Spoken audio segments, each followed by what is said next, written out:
Alhamdulillah. Alhamdulillahilladzi hadana bi'abdihil mukhtar man da'ana ilaihi bil idni wa qad nadana labbaika ya man dallana wa hadana. Shalla alaika Allahu bari'uka alladzi bika ya mushaffa khassana wa habana ma'a alikal adhari ma'din sirrikal asma fahum sufunun najata himana wa ala sahabatikal kirami hmatad dinika asbahu liwalaihi unwana wattabi'ina lahum bisidqi ma hada hadil mawaddati hayyajal asyana. Alhamdulillah, segala puji kehadirat Allah Subhanahu wa taala, yang mana dengan rahmat Allah Subhanahu wa taala kita dituntun, dengan rahmat Allah Subhanahu wa taala kita disampaikan di tempat yang mulia ini, di tempat yang dikucuri rahmat oleh Allah Subhanahu wa taala. Terlebih lagi di tempat ini kita membacakan maulidnya Nabi Muhammad sallallahu alaihi wasallam, manusia yang paling mulia. Mudah-mudahan kita semua dijadikan oleh Allah Subhanahu wa taala. Hadirnya kita di sini pertanda kita akan dimuliakan oleh Allah Subhanahu wa taala di dunia dan di akhirat nanti. Amin Allahumma amin Allahumma amin.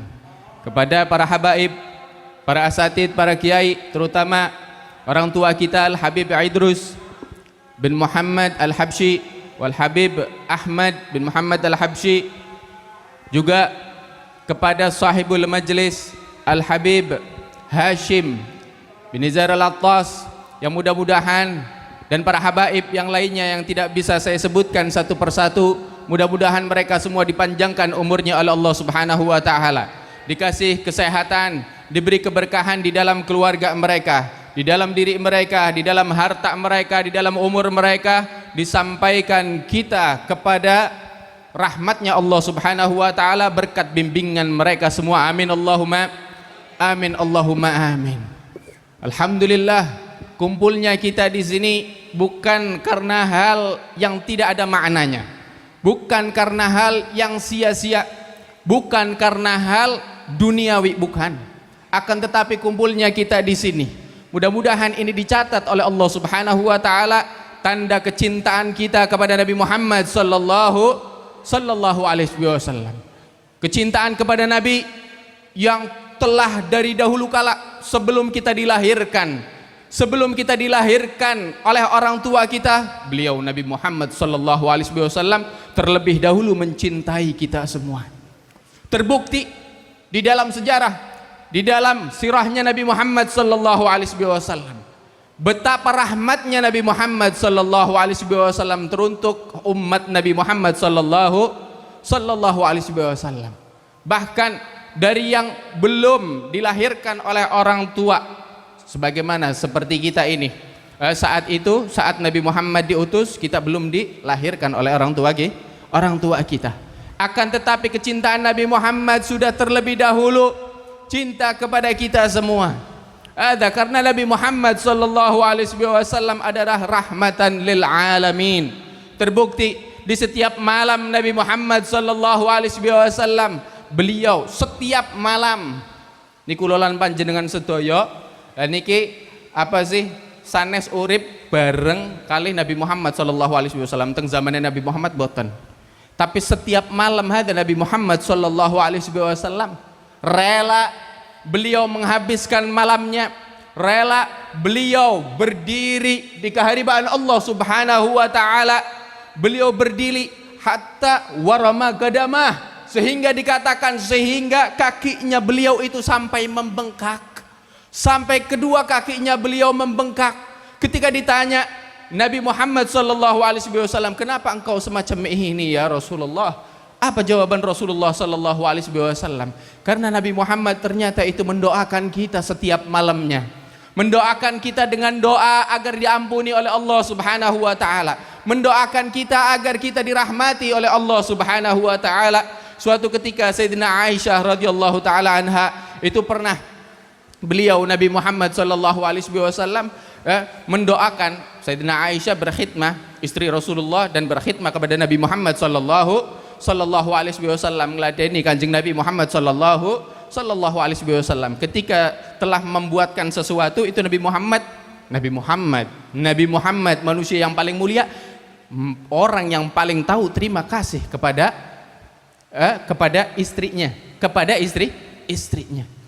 Itu Nabi Muhammad berterima kasih kepada Sayyidina Aisyah, lalu mendoakan kepada Sayyidatina Aisyah agar diampuni, agar dirahmati, agar dipanjangkan umurnya, agar dimasukkan ke dalam surganya Allah Subhanahu wa taala, agar dihindarkan dari api neraka, dan doa-doa yang panjang.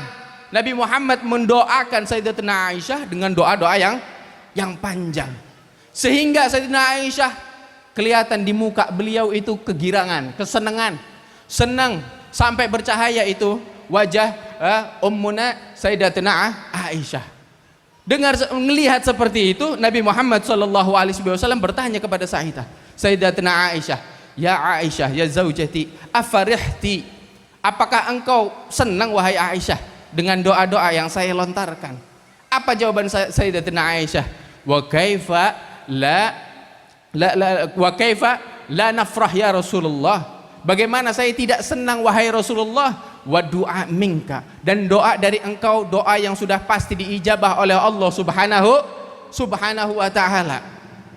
Lalu ditanya oleh Rasulullah sallallahu alaihi wasallam, ata'lamina ya Aisyah, apakah engkau tahu wahai Aisyah, ini doa yang barusan tadi saya doakan kepada engkau itu Aisyah, itu setiap malam saya itu saya habiskan berdoa yang semacam ini hanya untuk umat saya, umatnya Nabi Muhammad sallallahu alaihi wasallam. Ngangge kula lan panjenengan sedaya ayuhal hadirun, ngangge kula lan panjenengan sedaya sing bahasa kenene bahasa kasare ora pakrak, bahasane nggih ora pakrak. Angger pandi deleng sing amaliyah kita orang, demi Allah mau ditimbang dengan kenikmatan apa? Jangankan dengan kenikmatan diutusnya Nabi Muhammad sallallahu alaihi wasallam, enggak usah pakai itu. Kenikmatan satu aja nih, kenikmatan mata, bisa memandang, bisa melihat dengan penuh warna, dan kita bisa tahu mana yang benar, mana yang salah, dan kita bisa tahu ini jalan, ini apa sih jurang dan lain sebagainya. Kenikmatan satu ini saja, ini pernah diriwayatkan Nabi di zaman umat di zaman Nabi terdahulu. Umat di zaman Nabi terdahulu, beliau itu beribadah kepada Allah Subhanahu wa taala 500 tahun, tidak pernah terputus-putus berkhidmah, beribadah kepada Allah Subhanahu wa taala. Setelah meninggal beliau itu dihisab oleh Allah Subhanahu wa taala. Ini ada salah satu orang saleh atau nabi di zaman tersebut memimpikan hal tersebut. Ini orang setelah meninggal, ini ada salah satu nabi di zaman tersebut bermimpi orang yang ahli ibadah tersebut itu sedang ditimbang amal ibadahnya oleh Allah Subhanahu wa taala. Setelah itu, setelah ditimbang beres, apa kata Allah Subhanahu wa taala? Ya abdi udkhulul jannah birahmati, wahai hambaku, masuklah engkau ke surgaku dengan rahmatku. Ini si hamba ki mau sing ibadah 500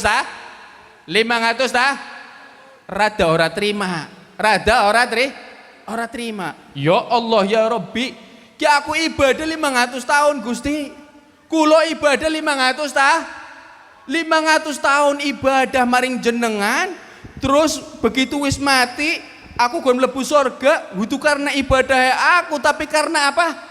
Karena rahmatin jenengan. Keprimen ceritane ki Gusti, enti sing 500 tahun aku ibadah maring jenengan.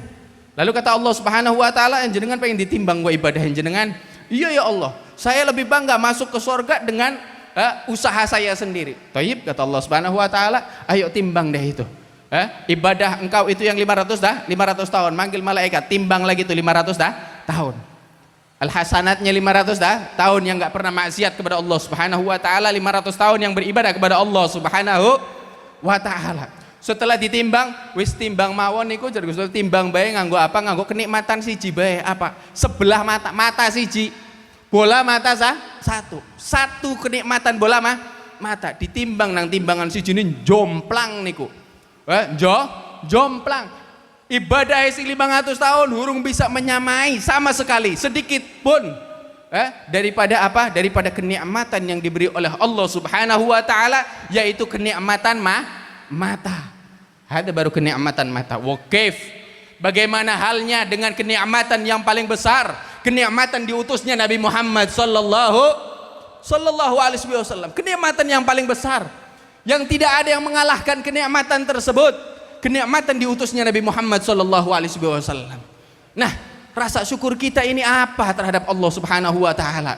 Rasa terima kasih kita itu apa kepada Nabi Muhammad sallallahu alaihi wasallam yang setiap malam beliau itu hatta waramagadamah, sehingga dua kakinya beliau itu sampai membengkak mendoakan kita semua agar kita itu diselamatkan oleh Allah Subhanahu wa taala dari api neraka. Dan tidak ada jalan lain. Tidak ada jalan lain. Wa ayatu hubbillahi wa ayatu hubbihi minnatiba'uhu, kata Al Habib Abdullah Al Haddad. Wa ayatu hubbihi minnatiba'uhu bihi wa'adal ghufrana ba'dal mahabbati. Itu kata Al Habib Abdullah Al Haddad, ayat tanda yang telah distempel, diakui oleh Allah Subhanahu wa taala, tanda hambanya Allah Subhanahu wa taala, tanda umatnya Nabi Muhammad sallallahu alaihi wasallam kalau sudah cinta kepada Nabi Muhammad sallallahu alaihi wasallam itu apa? Bittibaihi, dengan mengikuti jejak Nabi Muhammad sallallahu alaihi wasallam. Bihi wa'adal ghufran, dengan itu, dengan mengikuti, dengan pengikutan diberikan oleh Allah Subhanahu wa taala pengampunan dari Allah Subhanahu wa taala ba'dal mahabbati, setelah kecintaan. Dan demi Allah, ketakwaan mana yang tidak dilandasi dengan kecintaan kepada Nabi Muhammad? Ketakwaan mana yang tidak dilandasi dengan kecintaan kepada Allah Subhanahu wa taala? Ketaatan mana yang tidak dilandasi dengan kecintaan kepada Allah Subhanahu wa taala dan kepada Rasulullah sallallahu alaihi wasallam? Demi Allah, itu ketakwaan yang bohong. Ketakwaan yang bohong, ketakwaan yang hanya mengaku-ngaku, kecintaan yang hanya mengaku-ngaku kalau tidak mengikuti Nabi Muhammad sallallahu alaihi wasallam. Ini kecintaan menjadi pondasi, dikatakan oleh Al Habib Umar, Syekhina Al Habib Umar bin Muhammad bin Salim bin Hafid, bahwasanya kecintaan terhadap Allah, terhadap Rasulullah sallallahu alaihi wasallam itu adalah menjadi pondasi keimanannya seseorang. Demi Allah, nggak bakalan diterima ketaatannya manusia selama dia itu tidak cinta kepada Nabi Muhammad sallallahu alaihi wasallam. Tidak akan diterima bahkan keimanan mereka kalau tidak cinta kepada Nabi Muhammad sallallahu alaihi wasallam. Dikatakan bahwasanya kecintaan para sahabat, ayo dicontoh dari mana? Daripada sahabat nggak ada mereka yang melaksanakan ketaatan kepada Allah tidak dilandasi dengan kecintaan, nggak ada. Dari mereka yang melaksanakan perintah Rasulullah tanpa dilandasi dengan kecintaan, nggak ada. Kalau memang ada yang semacam itu dikeluarkan dari golongan sahabat, bahkan distempel oleh Allah Subhanahu wa taala sebagai munafikin, sebagai orang-orang yang munafik. Di depan Rasulullah taat, akan tetapi di belakang Rasulullah mereka menghujat. Ada orang-orang munafik di zaman Rasul sallallahu alaihi wasallam semacam itu. Sebab apa? Sebab tidak ada landasan kecintaan mereka kepada Nabi Muhammad sallallahu alaihi wasallam. Ayuhal hadirun, bagaimana cara kita ini mengembangkan, menumbuhkan rasa kecintaan kita kepada Nabi Muhammad sallallahu alaihi wasallam? Terkadang kita susah banget mau dibandingin kecintaan kita terhadap Rasulullah dibandingin kecintaan kita kepada harta kita aja kadang masih jomplang. Maaf nih, kadang masih jomplang. Mau bikin sesuatu demi Rasulullah itu kadang mikir-mikir, kadang cintaan yang macam apa ini? Kecintaan macam apa ini ayuhal hadirun? Terkadang kita mau berjuang di jalan Allah Subhanahu wa taala, mau mengorbankan sedikit dari harta aja masih mikir-mikir. Mau mengorbankan sedikit tenaga aja kadang masih mikir-mikir. Seorang sang ngimpi ngorban nyawa, orang sang ngimpi ngorban nyawa. Ini korbankan waktu kita, korbankan kesibukan kita dengan melaksanakan perintah Allah Subhanahu wa taala, dengan melaksanakan perintah dan sunnah Nabi Muhammad sallallahu alaihi wasallam. Itu langkah awal, itu aja dulu, itu langkah awal. Dengan cara apa? Dengan cara mengenali dulu ini yang mau kita cintain, ini Nabi Muhammad sallallahu basyarun la kal bashar. Beliau adalah manusia, akan tetapi tidak seperti manusia yang lainnya. Fadluhu kal yaquti bainal hajar. Dan kelebihannya Nabi Muhammad terhadap dibandingkan manusia yang lain itu kayak apa? Kayak batu kerikil nih kita nih, kerikil nih kita nih. Kerikil kita orangnya kerikil watu. Mending bayangkan manfaat tadi ponda. Mending ya. Angger lagi kok tawuran, matak ndase wong kosi benjol, lalah. Kita orang kerikil, tergantung kata Haji Asmawi itu gendeng ya kita orang kayak gendeng, tergantung ke manfaatnya. Angger didalah nang dhuwur, terus ora bocor ya, mending lah na manfaatnya. Angger lah ka manfaatnya, naudzubillah. Naudzubillah thumma naudzubillah. Hakada. Lah ini kita itu bagaikan kerikil Nabi Muhammad sallallahu alaihi wasallam bagaikan permata, perbandingan yang begitu jelas. Bahkan itu perbandingan bukan hakikat, bukan hakikatnya, akan tetapi kalau hakikatnya nggak ada yang tahu kecuali Allah Subhanahu. Hakikatnya Nabi Muhammad sallallahu alaihi wasallam disebutkan wahwalladzi di dalam Burdah al-Madih. Al-Imam Busiri mengatakan wahwalladzi tamma ma'nahu wa suratuhu thumma astafahu habiban bari'un nasami munazzahun an syarikin fi mahasinihi fajauharul husnu fihi ghaira munqasimi. Dialah Nabi Muhammad sallallahu alaihi wasallam alladzi yang mana beliau Nabi Muhammad tamma ma'nahu wa suratuhu. Zahir batinnya Nabi Muhammad sempurna. Tidak ada kekurangan sama sekali. Fa huwa alladzi tamma ma'nahu wa suratuhu. Tsumma lalu istafahu, dipilih oleh Allah Subhanahu wa taala habiban, orang yang paling dirahmati, bahkan beliau adalah rahmatan lil alamin. Bahkan Nabi Muhammad adalah rahmatan lil alamin. Munazzahun, Nabi Muhammad itu munazzah, tersucikan an syarikin fi mahasinihi, dari perumpamaan di antara makhluk-makhluknya di antara makhluk-makhluknya Allah Subhanahu wa taala. Itu enggak ada yang semisal Nabi Muhammad sallallahu alaihi wasallam. Munazzahun an syarikin fi mahasinihi fa jauharul husnu fihi ghairu munqasimi. Cahaya kesempurnaan makhluknya Allah yang satu ini Nabi Muhammad tidak terbagi kepada siapapun. Beliau adalah pemilik mutlak, makhluk yang diletakkan predikat kesempurnaan oleh Allah Subhanahu wa taala yang maha sempurna di dalam makhluknya Allah Subhanahu wa taala. Nabi Muhammad sallallahu alaihi wasallam dikatakan lagi dalam akhlaknya Rasulullah sallallahu alaihi wasallam. Akhlaknya Rasulullah sallallahu alaihi wasallam simahul ghufran. Beliau itu gerak-geriknya itu pemaaf. Sering memaafkan kepada orang-orang yang mencelakai beliau. Dan akhlaknya Rasulullah sallallahu alaihi wasallam akhlak yang dididik langsung oleh Allah Subhanahu wa taala. Ada hikmahnya Nabi Muhammad sallallahu alaihi wasallam dilahirkan dalam keadaan yatim. Tidak memiliki setelah lahir atau sebelum lahir, sedikit lagi sebelum lahir, ayahnya Nabi Muhammad meninggal dunia. Setelah itu tidak lama juga beberapa tahun ibunya Rasulullah sallallahu alaihi wasallam pun meninggal dunia. Setelah itu ikut datuknya atau ikut enjitnya atau ikut kakeknya. Itu pun setelah ngikut kakeknya meninggal lagi. Setelah itu ngikut pamannya pun seperti itu juga. Ini hikmah yang semacam ini. Sebab apa? Sebab Allah Subhanahu wa taala mensucikan Nabi Muhammad dari didikan tangan manusia. Allah Subhanahu wa taala sendiri yang mendidik Rasulullah sallallahu alaihi wasallam. Hada warid fil hadits Rasulullah sallallahu alaihi wasallam, addabani rabbi. Allah Subhanahu wa taala yang telah mendidik aku, kata Rasulullah sallallahu alaihi wasallam, fatahsin ta'dibi. Maka sebaik-baiknya didikan adalah didikan yang diberikan kepadaku oleh Allah Subhanahu. Sebaik-baik didikan. Kita mau menyontoh ke siapa?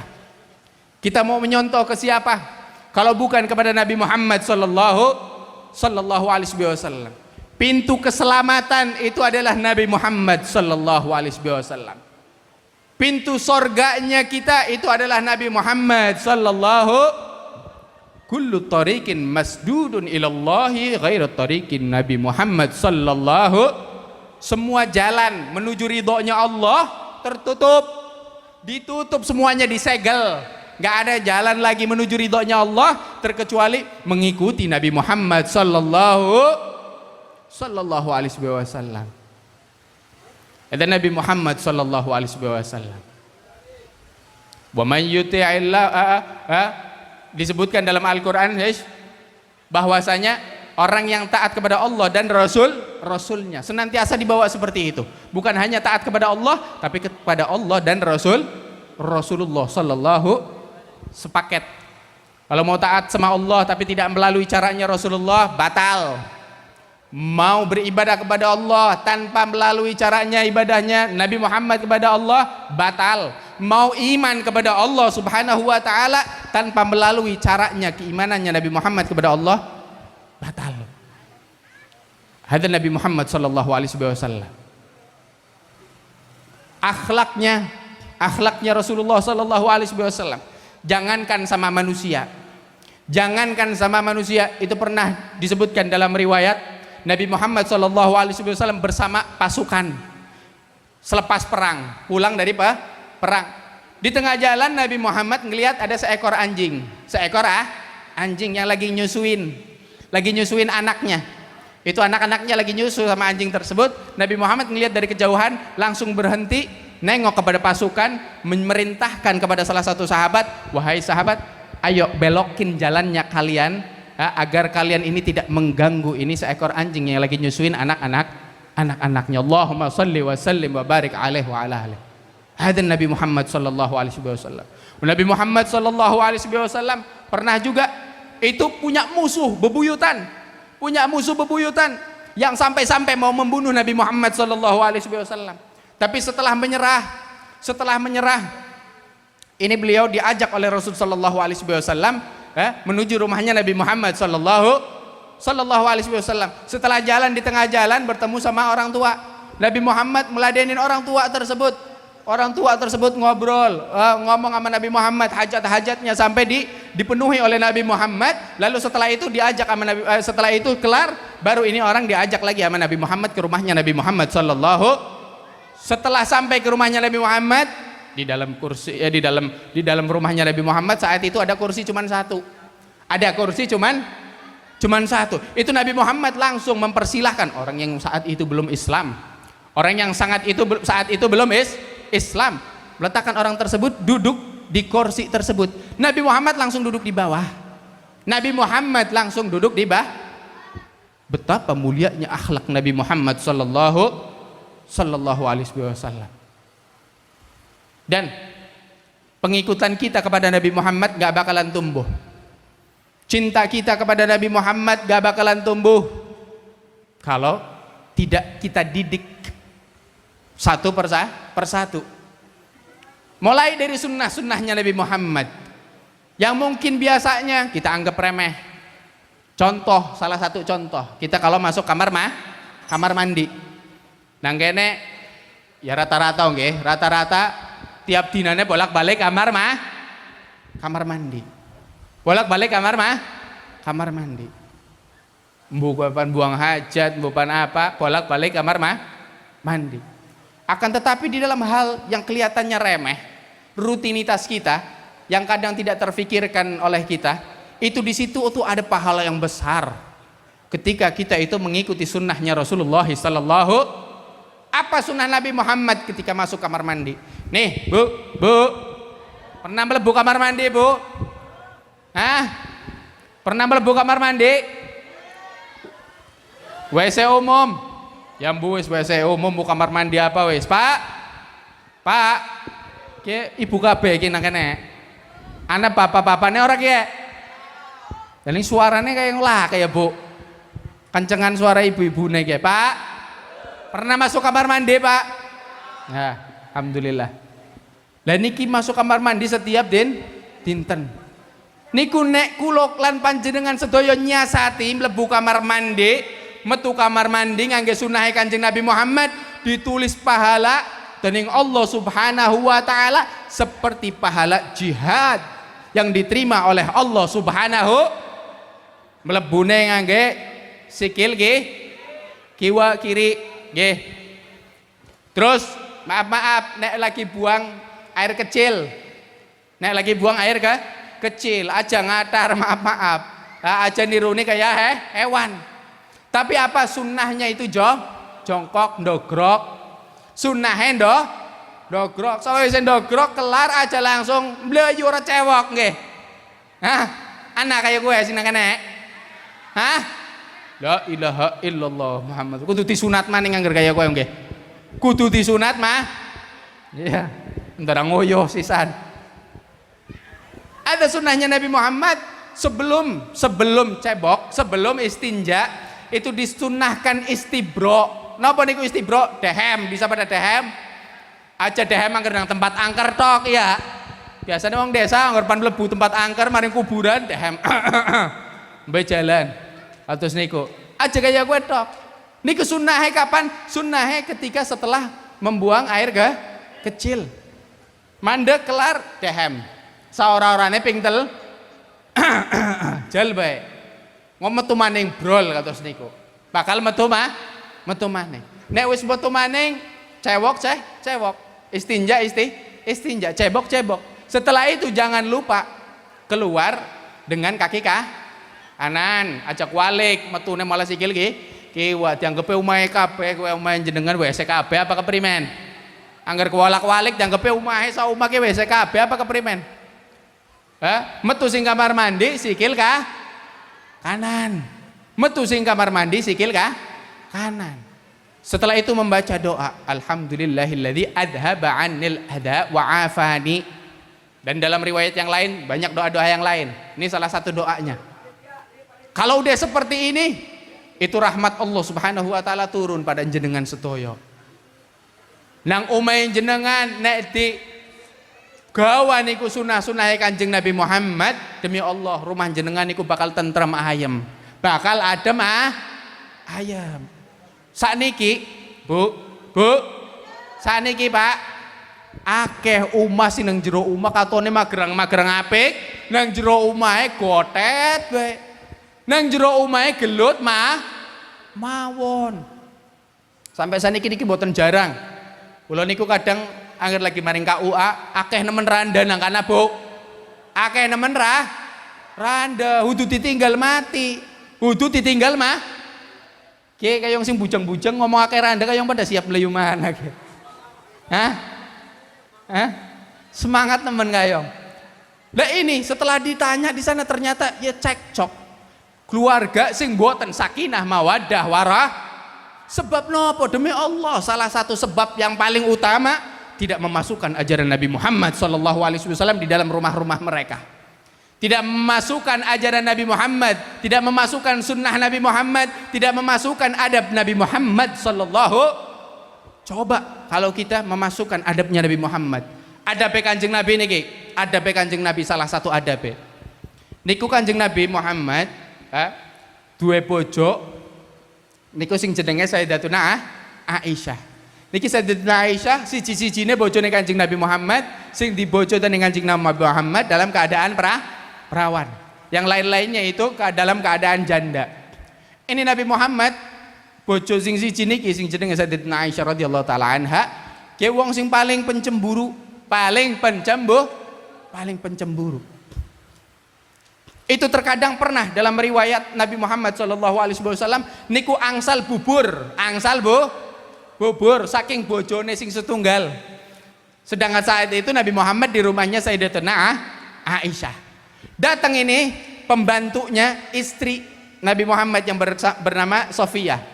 Datang kepada Nabi Muhammad, ya Rasulullah, ini ada makanan, sedikit makanan dari istrinya panjenengan sing jenenge Sofiyah. Nabi Muhammad senang. Sayyidatuna Aisyah nang kamar krungu langsung marani, langsung diparani. Endi? Apa? Panganan apa? Dideleng jebulen panganane bubur. Dicukutan Sayyidatuna Aisyah, apa yang dilakukan oleh Sayyidatuna Aisyah? Dibanting. Karena cemburu. Pak, wajar nek jenengan duwe bojo pencemburu wajar, aja khawatir. Kabeh kaya kowe kayonge. Ora kula ora sampean. Jadi ki Sayyidina Aisyah niku kados niku cemburu dibanting hatta falaka sehingga apa terbelah menjadi dua itu mangkoknya.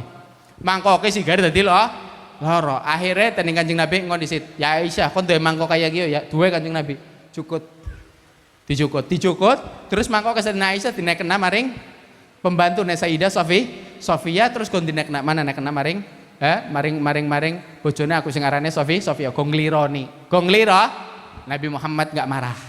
Nabi Muhammad tidak marah. Sampai bahkan pernah satu perkara yang begitu dahsyat sebenarnya ini. Kalau kita pikir ini perkara dahsyat. Sayyidatina Aisyah itu pernah saat gilirannya Sayyidatina Aisyah, Nabi Muhammad pulang agak telat dari masjid bersama para sahabat. Nabi masuk ke ghurfahnya, masuk ke kamarnya. Setelah masuk, Nabi Muhammad ngelihat Sayyidatina Aisyah dalam keadaan tidur. Padahal Sayyidatina Aisyah apen-apen tuh saat niku Sayyidatina Aisyah apen-apen turu.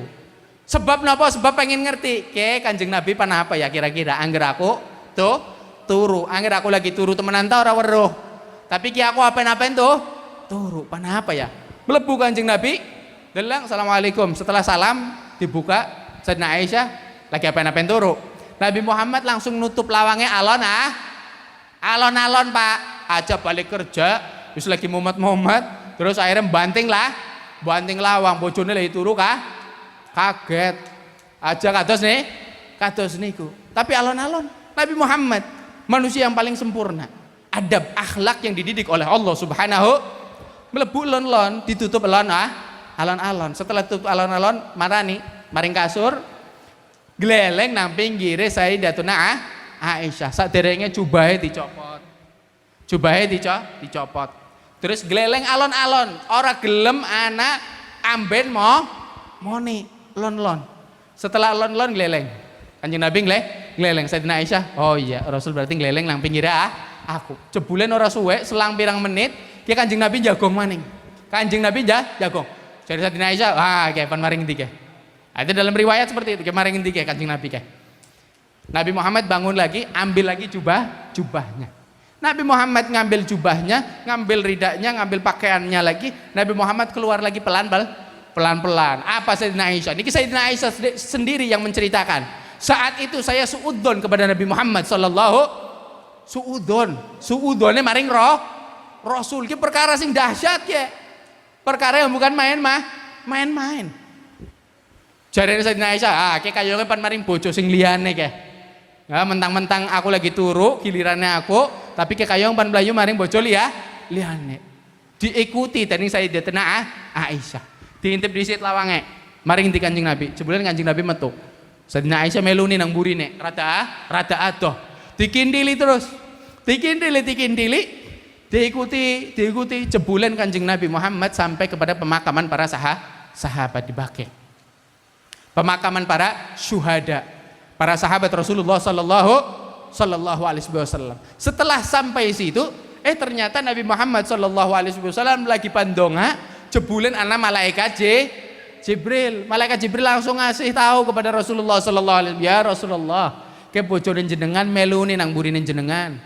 Langsung Rasulullah nglengok. Dideleng jebulen iya, ana Sayyidina Aisyah lagi ngikuti, ngumpet nang burine wit korma. Diparani dening Kanjeng Nabi Muhammad sallallahu begitu diparani Sayyidina Aisyah deleng lagi ngejar menen Sayyidina Aisyah balik badan langsung mlaku Rasulullah mlaku rada cepet maning Sayyidina Aisyah deleng mlaku luwih cepet maning Rasulullah rada halwalah atau lari kecil Sayyidina Aisyah mlayu kenceng mlayu kenceng sampai mlebu kamar maning Rasulullah buka kamar nutup kamar langsung digenyami. Tapi cara memarahi Rasulullah sallallahu alaihi wasallam ke padahal perkara sing dahsyat suudon maring Kanjeng Nabi. Tapi nopo? Ora kaya wong saiki, salah sithik kepret.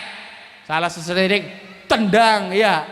Salah sithik dengkok-engkok. Bener apa bener? Ada bukan ajarannya Nabi Muhammad. Demi Allah bukan ajarannya Nabi Muhammad sallallahu alaihi wasallam. Apa yang dilakukan oleh Nabi Muhammad? Nabi Muhammad dekat kepada Sayyidina Aisyah cuman di dadane ditepuk. Karena sebab apa? Haram hukumnya menampar wajah. Alasan apapun itu haram hukumnya dalam agama Islam. Ngepret rai kowe hukumnya butuh ajaran Kanjeng Nabi Muhammad. Nah ini cuma didepuk dadanya. Mabiki, kenapa engkau wahai Aisyah? Engkau menyangka saya ini orang yang tidak amanat? Kalau saya tidak amanat, bagaimana Allah Subhanahu wa taala meletakkan atau menaruh wahyu kepada saya? Jadi marah besar. Rasulullah saat itu marah besar, tapi mentok sampai situ. Setelah itu apa? Ya Aisyah, ta'ali. Wahai Aisyah, sini. Saya itu tadi ke kuburan para sahabat. Nang kono malah dinain ilmu dane Kanjeng Nabi. Angger jenengan wahai Aisyah nglewati kuburan mukmin, donga salam nganggo wong-wong mukmin sing wis telah meninggal. Ke ajaran ziarah kubur, ajarane Kanjeng Nabi, ajar ragu-ragu. Nggih apa nggih? Ajarane Kanjeng sing wani bid'ahna ziarah kubur berarti bid'ahna Kanjeng Nabi. Ini ajarane Kanjeng Nabi. Setelah itu dinain tata carane, donga-dongane, wis seakan-akan tidak terjadi apapun antara Nabi Muhammad dan Sayyidatuna Aisyah. Ada akhlaknya Rasulullah sallallahu, belum lagi ketampanan Rasulullah sallallahu alaihi wasallam. Yang mana disebutkan itu kalau rembulan ngelihat Nabi Muhammad malu. Rembulan lihat ketampanan Nabi Muhammad malu, tersaingi, merasa tersaingi. Sebab tidak ada manusia yang lebih tampan melebihi Nabi Muhammad sallallahu. Disebutkan oleh sahabat Rasul sallallahu alaihi wasallam Sayyidina Hasan bin Sabit ketika beliau bersyair, khuliqta mubarra'an min kulli aibin ka'annaka qad khuliqta kama tasya'u. Ya Rasulullah, jenengan iki ganteng nemen. Nang syair kados niku. Sampai-sampai seakan-akan jenengan lagi pandi ciptakna dening Gusti Allah ke pesen. Ya Allah, aku pengen cungure sing kados niki, pengen matane sing apik kados niki, pengen kupingnya sing kados niki, pengen rambutnya sing kados niki. Seakan-akan semacam itu hati Nabi Muhammad. Saking susah digambarkan kesempurnaan zahirnya Nabi Muhammad sallallahu. Bagaimana dengan batinnya Nabi Muhammad sallallahu alaihi wasallam. Ayyuhal hadirun, ini dia Nabi kita Nabi Muhammad sallallahu. Nek pan maca sirahe Kanjeng Nabi ora enteng-enteng. Nek pan maca kesempurnaannya Nabi Muhammad, ya bisa bulan Maulid metu ya aku sing dermemel nang kene. Bulan Maulid wis enteng, aku sing ngomong bae nang angger pan mensifatkan Nabi Muhammad sallallahu alaihi wasallam. Wa ghayatu husnu annahu fihi wa annahu basyarun wa annahu khairu khalqillahi kullihim. Sampai Imam Busiri mentok memuji Nabi Muhammad, puji-pujian kiye, pujian kabeh kesempurnaan Nabi Muhammad, sampai ya Allah aku seorang bisa muji Nabi Muhammad. Wis intine Nabi Muhammad niku manusia, tapi manusia makhluk yang paling sempurna, yang paling mulia di hadapan Allah subhanahu wa ta'ala. Manusia yang mana apabila cinta kita benar-benar kepada Nabi Muhammad sallallahu alaihi wasallam, itu bakal diselamatkan kita oleh Allah Subhanahu wa taala dari bala musibah, dari api neraka, dari ketidakenakan di dunia maupun di akhirat, dari azab kubur dan lain sebagainya. Mudah-mudahan Allah Subhanahu wa taala sebagaimana mengumpulkan kita di sini karena Nabi Muhammad sallallahu alaihi wasallam, mudah-mudahan kita diberi rezeki kumpulnya kita di sini ini karena cinta kepada Nabi Muhammad sallallahu alaihi wasallam, sehingga dengan kecintaan tersebut menyaksikan kita kelak ketika kita dicabut nyawanya oleh Allah Subhanahu wa taala, menyaksikan kita ini bahwasanya kita ini orang yang benar-benar cinta kepada Nabi Muhammad dan menyelamatkan kita dari azab Allah Subhanahu wa taala, yang menjadi saksi kita kelak di akhirat, menjadi saksi kita kelak di kuburan, menjadi saksi kita kelak di sirat, menjadi saksi kita kelak di akhirat nanti. Amin Allahumma amin, Allahumma amin. Sebagaimana kita dikumpulkan oleh Allah Subhanahu wa taala di tempat ini, mudah-mudahan kita meminta kepada Allah Subhanahu wa taala berkat Nabi Muhammad, kita dikumpulkan di akhirat nanti di sorga bersama Nabi Muhammad sallallahu alaihi wasallam. Semoga sebagaimana kita dikumpulkan kita di sini, mudah-mudahan ini pertanda diampuni dosa-dosa kita semua. Yang punya utang mudah-mudahan dilunasin semua utangnya oleh Allah Subhanahu wa taala. Yang punya masalah mudah-mudahan semua masalahnya diberesin oleh Allah Subhanahu wa taala. yang punya problematika di dalam keluarga mereka, di dalam keluarga kita, mudah-mudahan dibereskan semuanya oleh Allah Subhanahu wa taala berkat Nabi Muhammad sallallahu alaihi wasallam. Allahumma ja'al jam'ana hadza jam'ana marhuma wa tafarraka min ba'dihi tafarraka ma'zuma wa la taj'alna fina wa la ma'ana syaqiyya wa la mahruma bi rahmatika ya arhamar rahimin.